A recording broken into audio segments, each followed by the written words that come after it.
أعوذ بالله من الشيطان الرجيم بسم الله الرحمن الرحيم الحمد لله رب العالمين وأفضل الصلاة وأتم التسليم على سيدنا محمد وعلى آله وصحبه أجمعين اللهم أخرجنا من ظلمات الوهم وأكرمنا بنور الفهم وافتح علينا بمعرفة العلم وسهل أخلاقنا بالحلم واجعلنا ممن يستمعون القول فيتبعون أحسنه وبعد فلندريمة درافدريمة تكون فتم الله الفتبلوت salavat dhe selamet qofshin për të dërguarin ton Muhammedin sallallahu alaihi wasallam, paqja mëshira Allahut qofshin për të. Transmetohet se jena në parasenetiu jena në dersin e 23 të tefsirit të Kur'anit Kerimit.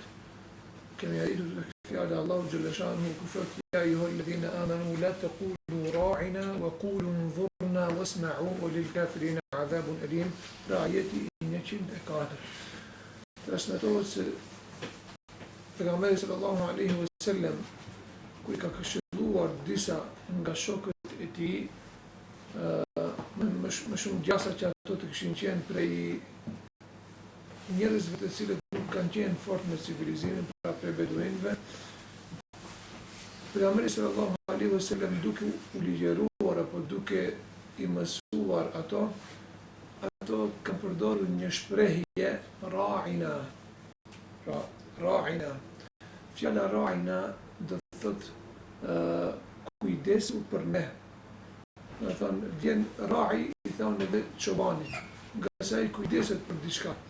Edhe këto shokët e pejgamberit sallallahu alaihi wasallam ka përdorur këtë term për t'ia kujtuar Muhamedit sallallahu alaihi wasallam që të kujdeset që ato ta kuptojnë asë çka flet Muhamedi sallallahu alaihi wasallam. Pra duke folur pejgamberi sallallahu alaihi wasallam ato e kanë dalur dhe ata lloj dërguar I Allahut kujdesu për ne, apo edhe një herë na thuajt atë çka na ke thënë me qëllim që ne ta kuptojmë. Pra këtë shprehje kanë përdorur ra'ina. Allahu xhalla shanuhu pra para se më thonë pastaj zbret ajetin koranor, po shkaku nuk ka qenë vetëm se këto shokët e pejgamberit sallallahu alaihi wasallam e kanë përdorur këtë fjalë, por jehudit kur dëgjuan se besimtarët e përdorin Muhamedit sallallahu alaihi wasallam pa I drejtohen duke I thënë ra'ina, pra kujdesu për ne që ne ta kuptojmë atë pra me këtë shprehje ra'ina, ato filluan që tallen me këtë fjalë, nga se shprehja ra'ina në gjuhën e tyre pra të jehudive ka patur kuptim negativ. Pra, në thëmë ofendim, si ofendim e kanë përdorur ato shprehjen ra'ina, dhe kështu që kanë filluar të përdorin këtë shprehje me Muhammedin sallallahu alaihi wasallam, por qëllimi I tyre nuk ka qenë që ta kuptojnë as çka thotë pejgamberi sallallahu alaihi wasallam, por që ta ofendojnë Muhammedin sallallahu alaihi wasallam. Saqë transmetohet Sa'd ibn Muadhi, aq shumë është revoltuar me jehudit se që ka thënë kënd e dëgjoj prej jush duke thënë ra'ina, do t'ja pkus kokën atij. Edhe Allahu xhalla shanuhu zbret ajet kuranor ku Allahu xhalla shanuhu thot ya ayyuhalladhina amanu la taqulu ra'ina wa ju të cilët keni besuar mos thuani ra'ina wa qulu unzurna, por thuani unzurna. Pra kur do keni nevojë që pejgamberi sallallahu alaihi wasallam t'ua përsërit edhe një herë, apo kur do keni nevojë që pejgamberi sallallahu alaihi wasallam t'ua bëj qartë diçka, shpreheni, thirreni pejgamberin sallallahu alaihi wasallam duke thënë unzurna. Pra unzurna rreth për fjalës, do të thonë shiqo tek ne. Apo si më thonë na prit neve. Na mëso apo thuaje ngadal, apo edhe një herë që ne ta kuptojmë atë çka e thua. Pra na shiqo neve, shiqo gjendjen tonë, se çfarë gjendje jena, e kemi kuptuar apo jo. Pra shiqoj gjendjen tonë se jena prej atyre të cilët nuk kuptojnë fjala bie, nuk e kena kuptuar mirë apo nuk kuptojmë mirë dhe kena nevojë edhe për shpjegime të tepërta. Pra Allahu xhalla shanuhu I ndalon që ta thuan fjalën ra'ina dhe urdhëron që ta thuan fjalën unzurna. Wasma'u, thot wasma'u. Pra wasma'u dhe ndëgjoni. Këtu nuk është për qëllim ndëgjoni vetëm, por duhet që të jeni të vëmendshëm kur pejgamberi sallallahu alaihi wasallam të ligjëroj. Të jeni të vëmendshëm, pra të jeni siçel, mos jetë puna juaj vetëm nuk e ndëgjoj mandej e kapi fjalën e pejgamberit në mes dhe filloi që ta pijë vazhdimisht për atë çka ka porositur Muhamedi sallallahu alaihi wasallam. Pra, kur të dëgjoni fjalën e Muhamedit sallallahu alaihi wasallam, dëgjoni atë duke qenë të vëmendshëm. Walil kafirina adhabun alim. Dhe për jo besimtarët pejgamberi Allahu xhaleshanu thotë kena përgatitur dënim të dhëmshëm. Pra, kafirin këtu është për qëllim për jehudit. Shtrohet pyetja, kush e ka emrin qafir? Pra, qafir e ka emrin edhe ehlu kitabit, edhe mushrikët. Pra, se dikush mund të mendoj si qafir, kur shprehet Allahu xhaleshanu me ulil kafirin, aludohet vetëm në qufaret mushrik, jo. Allahu xhaleshanu kur flet në Kur'anin e Kerim i futën, si me thënë mani kollosek, edhe ehlu kitabët që nuk e kanë pasuar pejgamberi sallallahu alaihi wasallam, por edhe mushrikët. Lam yakun alladhina kafaru min ahli alkitabi wal mushrikina munfakin.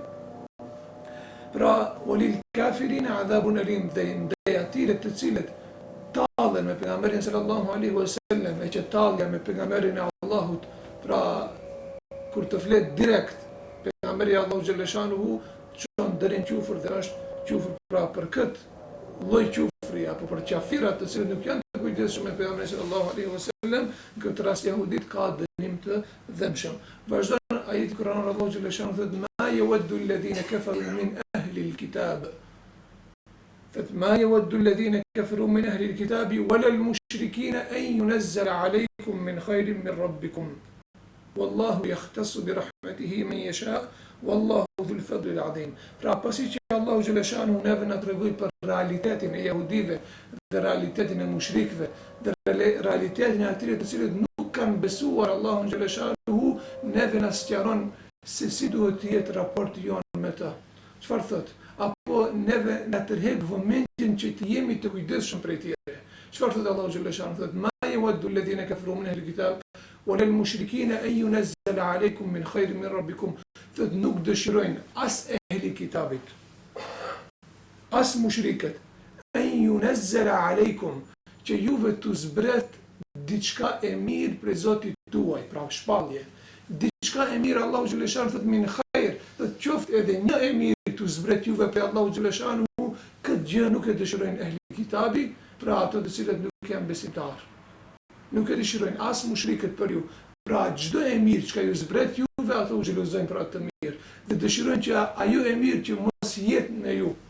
Dëshirojnë që mos u zbret asnjë gjë prej të mirave të Allahut fuqiplot. Pra ato dëshira e tyre është që muslimanëve të zbret vetëm se diçka e keqe. Allahu xhaleshanu neve këtë gjë na tregon edhe me disa ajete tjera kuranore ku thotë ha antum ulai tuhibbunahum wa la yuhibbunakum. Thotë ju i doni ato, mirë po ato nuk ju duan juve. Wa tu'minuna bil kitabi kulli, a ju besoni në librat, pra në gjithë librat që ka zbritur Allahu xhaleshanu. Pak më poshtë in tamsaskum hasanatun tasuhum. Thotë në qoftë se juve ju kaplon në një e mirë, thotë ato dëshpërohen, ndjehen keq. Wa in tamsaskum sayyi'atun yafrahu biha. Në qoftë se juve ju godet ndonjë e keq, thotë ato gëzohen me atë keqen tuaj. Gëzohen me atë çka u ka ra juve mbi kokë. Pra e mira e jon, ato nuk i kënaq. Ndërsa e keqja çdo herë ato i kënaq. Pra kjo gjë dikush mund të thotë është pak e tepërt, jo. Historia është vetë argument për një gjë të tillë. Kohën e pejgamberit sallallahu alaihi wasallam, jehudit a ishin të siguruar prej Muhamedit sallallahu alaihi wasallam, po. A e luftuan. A tentuan me çdo kush që t'i bëjnë intriga Muhamedit sallallahu alaihi wasallam, po. Pra e treguan atë dushmallëkin ndaj Islamit dhe ndaj Muhamedit sallallahu alaihi wasallam. Pas vdekjes së Muhamedit sallallahu alaihi wasallam, ndodhi sërish një gjë e tillë. Sa e sa ka pas lufta të krizatave të cilët qëllimi i tyre ka qenë vetëm që zhduken populli musliman. Luftohen muslimanët, të mbiten muslimanët.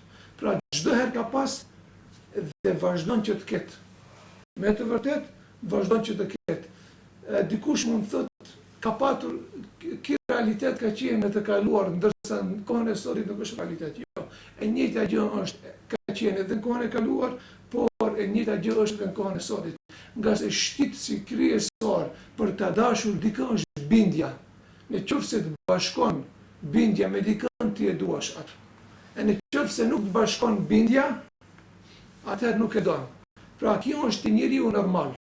Ndërsa te besimtari ka për obligim që mos i bëj dëm askujt, qoftë krishter, qoftë jehudi, qoftë budist, çfarë do qoftë. Besimtari musliman.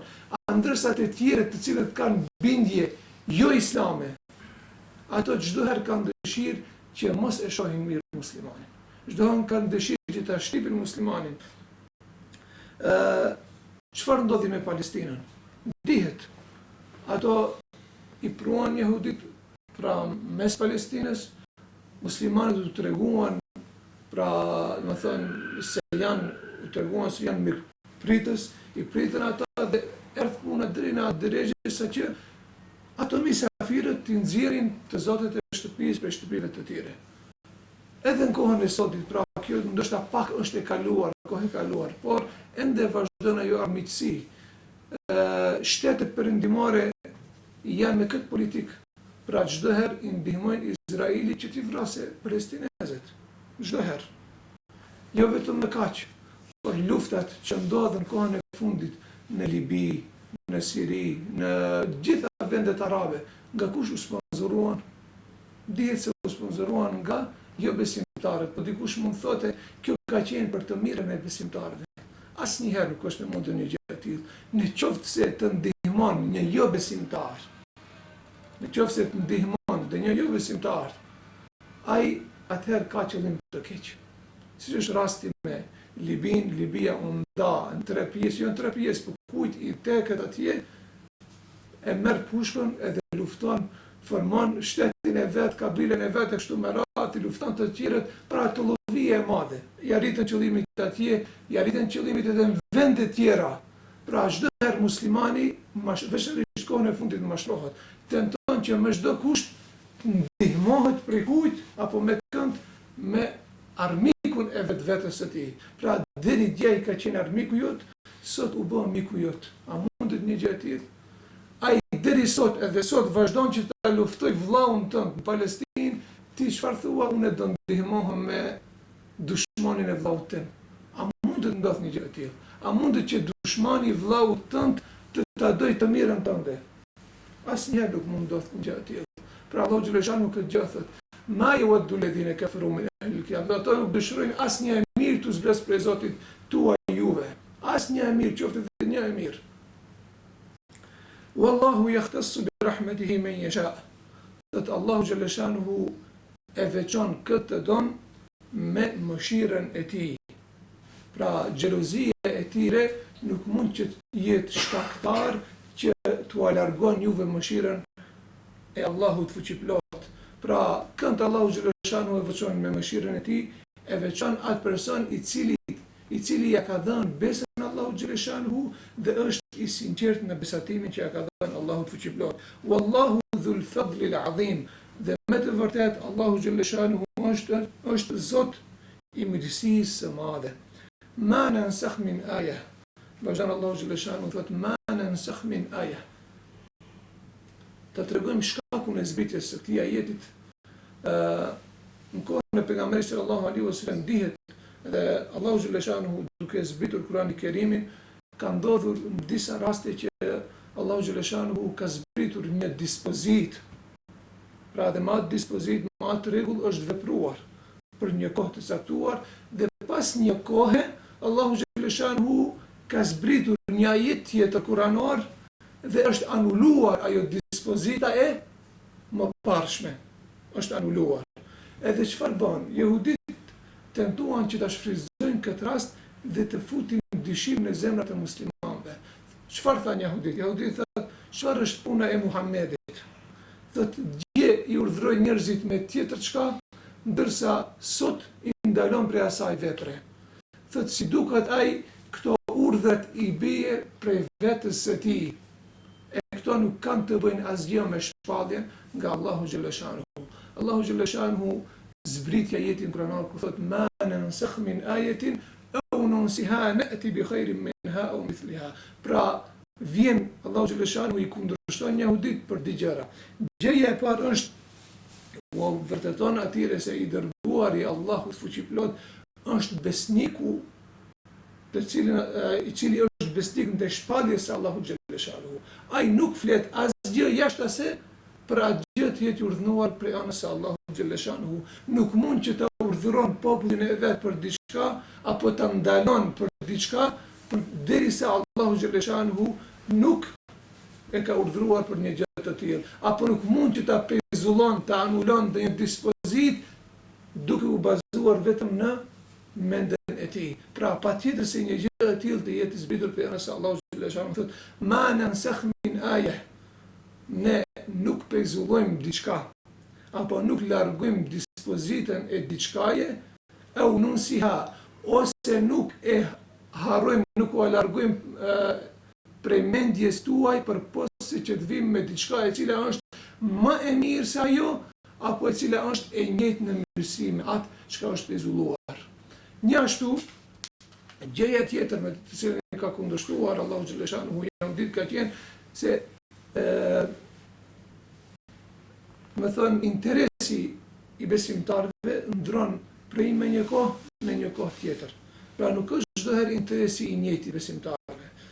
Në qoftë se në kohën e Hazreti Musës a.s. ka patur një interes, kohën e pejgamberit sallallahu alaihi wasallam nuk është më evident ai interes. Apo në qoftë se në fillim të Islamit ka patur interes për diçka besimtarët, pas një kohe të caktuar Allahu xhaleshanu, pra do të thonë muslimanët nuk kanë patur një interes për një gjë të tillë, Allahu xhaleshanu e ka larguar atë urdhër apo atë dispozit prej besimtarëve. Pra me kalimin e kohës janë ndëruar edhe intereset. Për këtë arsye Allahu xhaleshanu ka ndodhur që në fillim të Islamit e ka urdhëruar besimtarët për diçka, ndërsa pas një afati të caktuar Allahu xhaleshanu e ka anuluar atë dispozit. Pra çfarë do të thotë pezullim apo neskh? Pezullim apo neskh do të thotë, pra neskh tekstualisht është kopjim. Ku njeriu e kopjon diçka, pra i bart këto të dhënat prej kësaj flete në një fletë tjetër, apo prej kësaj fletore në një fletore tjetër. Njashtu është edhe shëndrim. Pra nga se i shëndron të dhënat prej këtu, i shëndron diku tjetër. Pra në qoftë se themi shëndrim apo bartje, e kuptojmë se domethënë me anë të neskhit apo të pezullimit, besimtari bartet prej një ibadet në një ibadet tjetër. Vetë bartja e besimtarit prej një ibadet në një ibadet tjetër është ibadet në vete.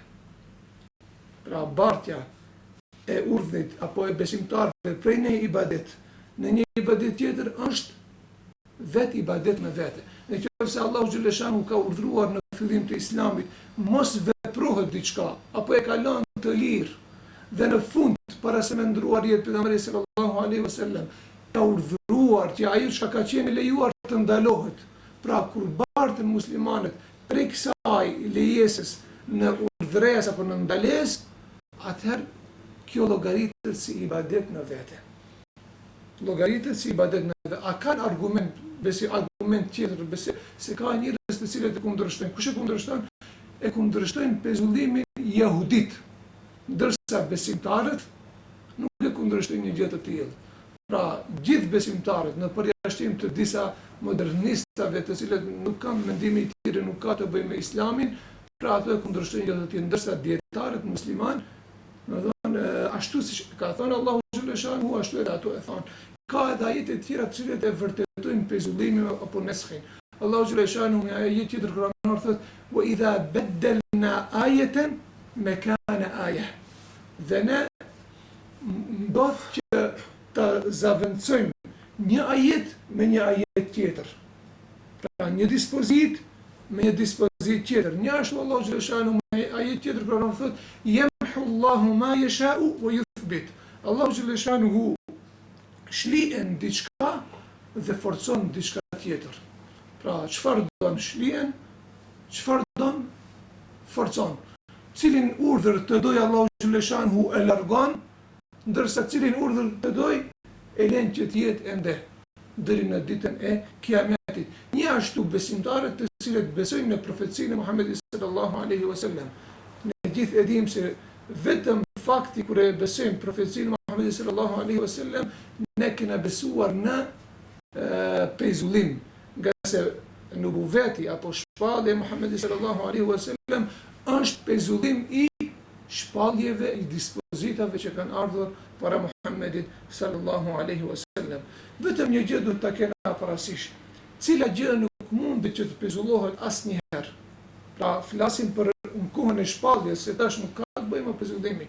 Këtë pezullimi ka ndodhur në kohën e shpalljes, kur ka zbritur Kurani në kohën e pejgamberit sallallahu alaihi wasallam. Pezullimi nuk mund të bëhet në lajmin që vjen nga Allahu xhallahu shanuhu. Pra nuk mund që Allahu xhallahu shanuhu të vijë me lajm fjala bie për një ndodhi në kohën e Hazreti Jusufit dhe të vijë pas disa viteve shpallje ta mohon atë lajm. Ja. Pra pezullimi nuk ka të bëjë me lajmet. Pezullimi ka të bëjë me urdhëresat me të cilat urdhërohen besimtarët apo me ndalesat me të cilat ndalohen besimtarët. T'japim dy shembull të pezullimit. Në fillim të Islamit ka qenë Allahu xhallahu shanuhu e ka bërë valid që besimtari t'i jap vasijet, t'i la vasijet trashëgimtarit të vet. Pra i ke për shembull fëmijët dhe trashëgim apo vasijet ja lën pasurinë fëmijëve tu. Vasijet. Domethënë për fëmijët tuaj, për ato të cilët mund të trashëgojnë apo të trashëgojnë ti, në fillim të Islamit ka qenë e lejuar që ti atyre t'u japish, t'u lësh vasijet. Trashëgim, domethënë vasijet t'u lësh atyre. Kjo ka qenë edhe majet kuranor, ku Allahu xhallahu shanuhu thotë kutiba aleikum idha hadara ahadakum al-maut in taraka khayra. Pra al-wasiyatu lil-walidayn wal-aqrabin bil-ma'ruf. Pra ka qenë lejuar një gjë e tillë. Dhe me këtë kanë punuar besimtarët.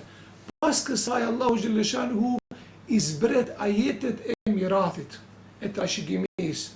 Ku Allahu xhallahu shanuhu tregon se kujt, pra tregon hakin e djemve, e tregon hakin e fëmijëve, e tregon hakin e burrit që ka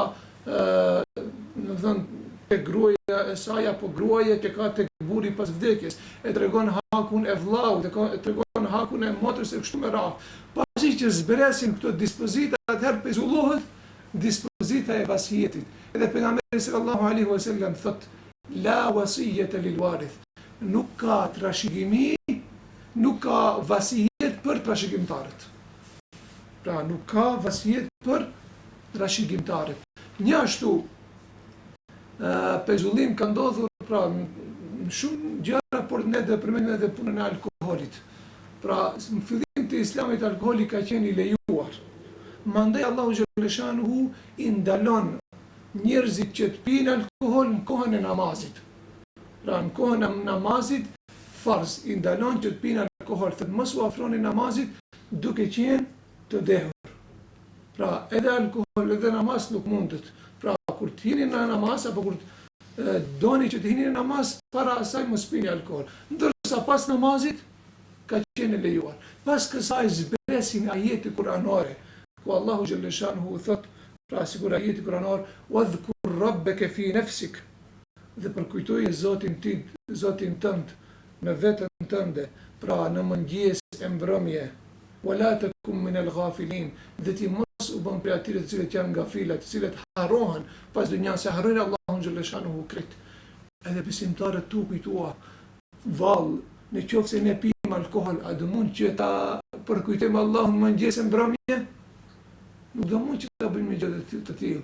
Dhe shkuan dhe e pyetën pejgamberin sallallahu alaihi wasallam. Pra vet besimtarët kanë ndier nevojë që Allahu xhallahu shanuhu t'u ndalojë atyre alkoolin. Kanë ndier nevojë vet besimtarët. Allahu xhallahu shanuhu si thot Hazreti Aisha radhiyallahu anha, në qoftë se u ka ndaluar apo ndalonte Allahu xhallahu shanuhu alkoolin në fillim të Islamit njerëzve, atëherë nuk do ta përfillnin urdhën e Allahu xhallahu shanuhu, po urësia e Allahu xhallahu shanuhu e cila u bëri njerëzit që të largohen prej alkoolit, edhe atë jo vetëm që u larguan, por edhe e urrejtën mandej alkoolin. Pra vetë kërkuan përgjigje për pejgamberin sallallahu alaihi wasallam, i dërguari i Allahut, po si ne ta përkujtojmë Allahun më gjithë mbrëmje kur ne mundimi që edhe të dehemi, pra nuk shkon edhe njëra dhe tjetra dhe Allahu xhaleshanhu e zbritja jetin kuranor. Pra Allahu xhaleshanhu mirësia e tij, hikmeti, urtësia e tij e bëri që vetë ato të kërkojnë ndalesën e alkoolit apo vetë ta kërkojnë natyrshmëria e njeriu largimin prej alkoolit. Innamal khamru, Allahu xhaleshanhu thotë me të vërtetë alkooli dhe përmend disa gjëra të tjerë janë gjëra të pista. Fajtanibuh, largohuni prej saj. La'allakum tuflihun, në qoftë se ju dëshironi që të shpëtoni. Pra këto gjëra, pezullimi është mëshirë prej mëshirave të Allahut xhaleshanhu. Njashtu pezullimi apo neshi ka qenë para përgatitje për besimtarët për që ato të përgatiten edhe për ngrimin e kibles.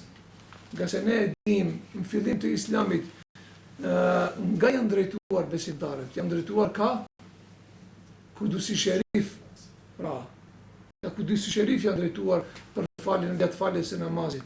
Ndërsa pas kësaj Allahu xhaleshanhu e urdhëroi pejgamberin sallallahu alaihi wasallam që të ndron kiblen e besimtarëve.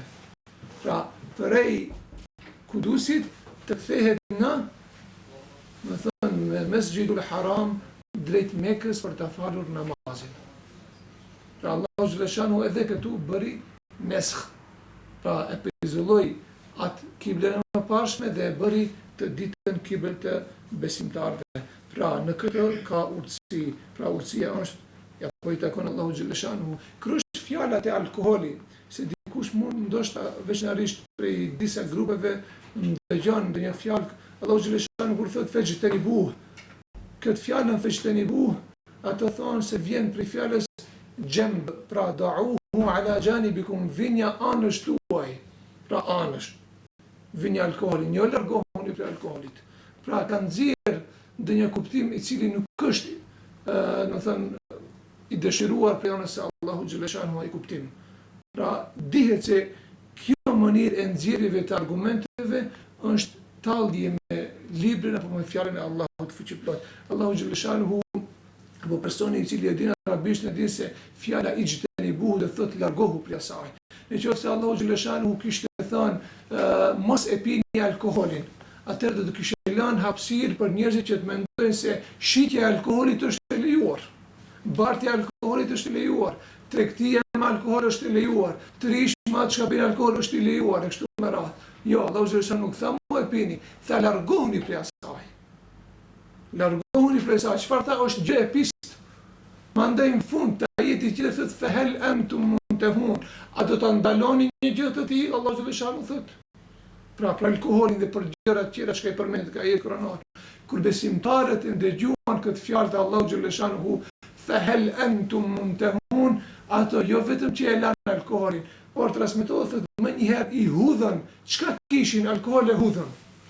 Ai person i cili e kishte futur alkoholin në gojë, nxori prej gojës së tij. Jo ta çonte poshtë, po e nxori prej gojës së vet. Bela ya Rabb. Po si jo e Zoti im, ne do të ndalojmë prej alkoolit pra asesi që ne ta them fjalën tënde apo urdhrin tënd apo dëshirën tënde. Pezullimi është disa lloj. Ka pezullim kur Allahu xhaleshanhu pezullon vetëm dispozitën. Pra edhe pse gjendet ajeti kuranor, dispozita prej atij ajeti nuk merret. Si për shembull ajeti i vasijetit, që mund t'i lë trashëgimtarit vasijet. Prej këtij ajeti lezohet namaz, llogaritet ajet kuranor, pra mund të falemi me atë ajete krit, si të tjera. Mirë po, dispozita prej atij ajetit nuk merret. Allahu xhaleshanhu ka pezulluar atë dispozit.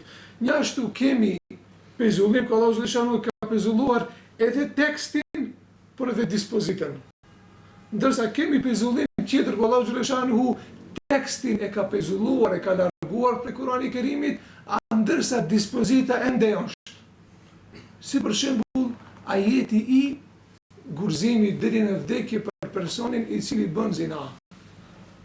Dihet me ixhma, më thonë është se personi i cili bën zina gurzohet, është praktikuar në kohën e pejgamberit sallallahu alaihi wasallam, është praktikuar në kohën e sahabëve, në kohën e tabinëve, deri kur është praktikuar shariati islam është praktikuar dhe një gjë e tillë. Pra, ixhmaja, dispozita prej ku i vjen, prej ajetit kuranor i cili teksti është pezulluar, ndërsa dispozita e atij ajetit ende është. Çfarë thotë Allahu xhaleshanuhu, ne'ti bi khairin minha.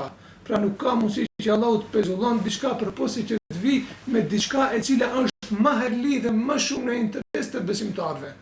Ose kuptimi tjetër që prej atij obligimit të ditë njerëzit të kenë shpërblime më të mëdha se sa prej obligimit të parë që kanë qenë të urdhëruar apo prej ndalesës së parë kështu me radhë. Pra Allahu xhaleshanu çfarë thotë, alam ta'lam anna Allah ala kulli shay'in qadir. A nuk e din se ne jena të mundshëm që të bëjmë çdo gjë. Pra është shumë e thjeshtë dikush pyet si mund që Allahu xhaleshanu ta bëj pezullimin e vetë fjalës së tij.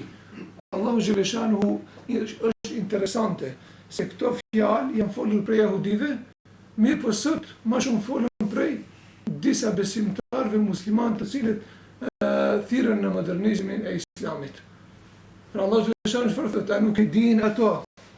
Pra interesant me i marë, mund t'i fejtish me një kallop me jahudit në këtë mendim, e në këtë tekst.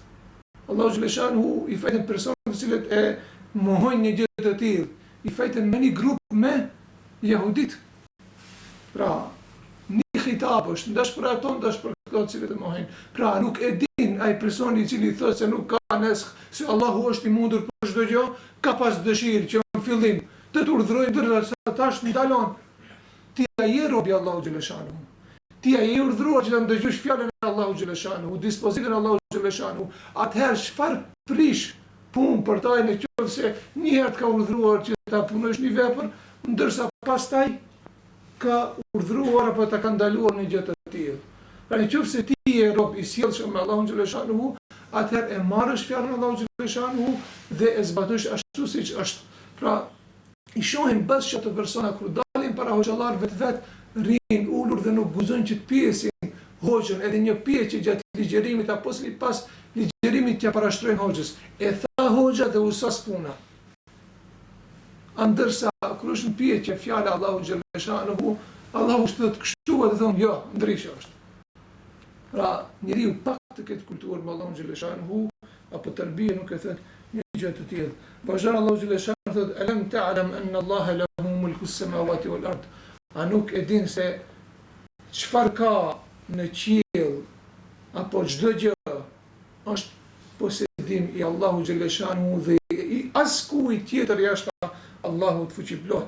Pra edhe të dërguarit të cilët urdhnojnë që të pezullohet diçka, edhe ato janë pranë Allahu xhaleshanu. Pra ato e kanë bërë një gjë të tillë me urdhën e Allahu xhaleshanu. Nëse Allahu xhaleshanu nuk do të dëshironte, ato nuk do mundshin që ta bëjnë një gjë të tillë. Pra çdo kush është pranë Allahut fuqiplot dhe veçanërisht të dërguarit e Allahut do mund të bëjnë gjëra për të cilat nuk janë të urdhëruar prej anës së Allahut fuqiplot. Allahu xhaleshanu thotë: "Wa ma lakum min dunillahi min waliyyin wala nasir." Dhe ju nuk keni askënd ndonjë ndihmëtar përpos Allahu xhaleshanu. Pasi pra këtë kohën kur është përfolur puna e pezullimit kohën e pejgamberit sallallahu alaihi wasallam, jahudit kanë thënë apo disa musliman janë friguar se vallë mos ndoshta ato fjalët e jahudive do të ndikojnë që negativisht që mos përhapet Islami. Pra do të mendojnë njerëzit se me të vërtetë pejgamberi sipas vetës së vet urdhëron njerëzit dhe i ndalon. Pra Allahu xhaleshanu i qetëson zemrat e besimtarëve, u thotë atyre: "Wa ma lakum min dunillahi min waliyyin wala nasir." Dhe ju duhet të dini se nuk keni dikush që mund t'ju ndihmojë jashtë Allahut fuqiplot. Nuk keni ndonjë mik jashtë Allahut fuqiplot. Do të thonë nuk është e mundur që këto akuza që janë bërë pejgamberit sallallahu alaihi wasallam ndikojnë negativisht në përhapjen e Islamit, apo nuk mund ndikojnë këto akuza dhe akuzat të tjera që ju mos jeni të ndihmuar. Vetëm në atë rast kur ju do të largoheni prej fjalës së Allahu xhaleshanu. Pra kjo fjalë "ma lakum min dunillahi min waliyyin wala nasir" a është valide në kohën e sotshme? Po. Edhe në kohën e sotshme nëse besimtarët kapën për urdhën e Allahu xhaleshanu, janë të kujdesshëm dhe urdhave të Allahu xhallahu shanuhu, sërish mund të mbështeten në këtë fjalë. Edhe duhet ta dinë se nëse e ndjekin falën Allahu xhallahu shanuhu, ato do të kenë dëmtar kënd Allahun fuqiplot. Pra Allahun fuqiplot do ta kenë ndihmëtar. Dhe askush tjetër nuk mund t'i pengojnë në arritjen e qëllimeve, nëse Allahu xhallahu shanuhu është i kënaqur me ata. Vazhdon Allahu xhallahu shanuhu thotë em turiduna an tas'alu rasulakum kama su'ila Musa min qabl. Pra çfarë kërkuan banu Israilit prej Musës alayhis salam, ne kemi përmendur pra kërkuan që të shohin Allahun, kërkuan gjëra të ndryshme. Pra Allahu xhallahu shanuhu a dëshironi edhe ju të kërkoni prej pejgamberit tuaj atë çka kërkuan banu Israilit prej Musës alayhis salam, pra kia jet kujt i drejtohet. Kia jet dietarët thonë, disa dietarë thonë se drejtohet banorëve të Mekës, se edhe ato kërkuan për pejgamberin sallallahu alaihi wasallam që të ketë një xhennet jashtë xhennetit, që ta bëjnë kodrën e Uhudit apo një kodrë tjetër ta bëjnë prej jo kodrën e Uhudit, një kodrë tjetër ta bëjë pe ari pejgamberit sallallahu alaihi wasallam, pra kërkesa të ndryshme. Dhe Allahu xhallahu shanuhu thotë a dëshironi ju që ta pyet të kërkoni për të dërguarit atë çka kërkuan banu Israilit, apo si disa dietarë tjetër thonë se kjo fjalë i drejtohet kuj? U drejtohet jehudive. U drejtohet jehudive, pra a kërkoni për pejgamberit diçka që keni kërkuar më parë edhe për Musës alayhis salam. Apo disa dietarë tjerë thonë se kjo shprehje u drejtohet, Allahu xhallahu shanuhu kjo shprehje drejtohet muslimanëve. Pra a kërkoni diçka, o ju besimtarë, sa të filluan shumë të pjesin pejgamberin sallallahu alaihi wasallam, pra mos pjetni shumë dhe mos bëheni prej atyre që të përngjani jehudive në kërkesat që i patën ndaj kuj, ndaj Musës alayhis salam. Pra le të jenë kërkesat tuaja që ja parashtroni pejgamberin sallallahu alaihi wasallam të logjikshme. Le të jenë kërkesat në pejgamberin sallallahu alaihi wasallam duke u pajisur me tërbije kështu me radhë. Vazhdon Allahu xhallahu shanuhu thotë men yatabaddal al-kufra bil-iman faqad dhalla sawa as-sabil, dhe kush e ndron kufrin duke ja dhënë imanin, pra kush e merr kufrin dhe jep imanin, pra në kompenzim e jep imanin dhe merr kufrin mosbesimin, thotë ai ka humbur rrugën e drejtë. Pra me kaq përfundohena, alhamdulillahi rabbil alamin.